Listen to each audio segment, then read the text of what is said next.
या मेळाव्यातले अपडेट्स आम्ही तुमच्यापर्यंत घेऊन येणार आहोत। मात्र आता वळूया पुढच्या महत्त्वाच्या बातमीकडे। बातमी आहे जालना जिल्ह्यातून भोकरदन शहरातील अमर हॉस्पिटलच्या मागच्या इमारतीत असलेल्या राजपूत हॉस्पिटलमध्ये सोनोग्राफी मशीनचे एका महिलेची गर्भपातासाठी सोनोग्राफी केली जात असतानाच आरोग्य विभागाच्या पथकाने कारवाई केलेली आहे।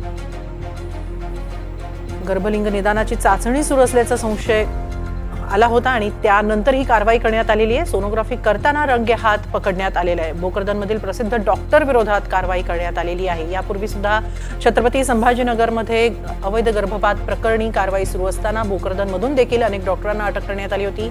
तर अनेक डॉक्टर अजूनही फरार आहेत आणि आता पुन्हा एकदा ही एक मोठी कारवाई होतीये। आपण याबाबत अधिक माहिती घेऊया आमचे प्रतिनिधी लक्ष्मण सोळंके यांच्याकडून। लक्ष्मण, नेमकी कशी झाली ही कारवाई?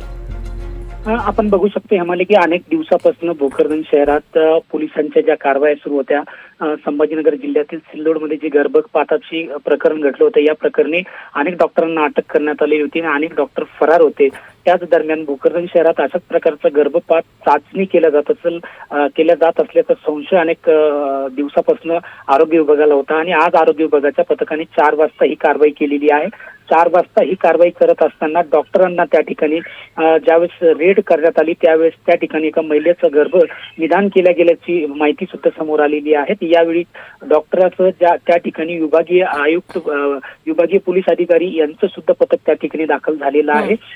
सोनोग्राफी मशीनसह त्या महिलांचं स्टेटमेंट सुद्धा त्या ठिकाणी घेण्यात आलेलं आहे आणि या प्रकरणी आता भोकरदन पोलीस स्टेशनमध्ये गुन्हा दाखल करण्याची प्रक्रिया सुरू आहे। हेमाली, धन्यवाद लक्ष्मण, आपण दिलेल्या या सविस्तर माहितीबद्दल। भोकरदन शहरातल्या या हॉस्पिटलवरच्या कारवाईमुळे शहरात एकच खळबळ उडालेली आहे।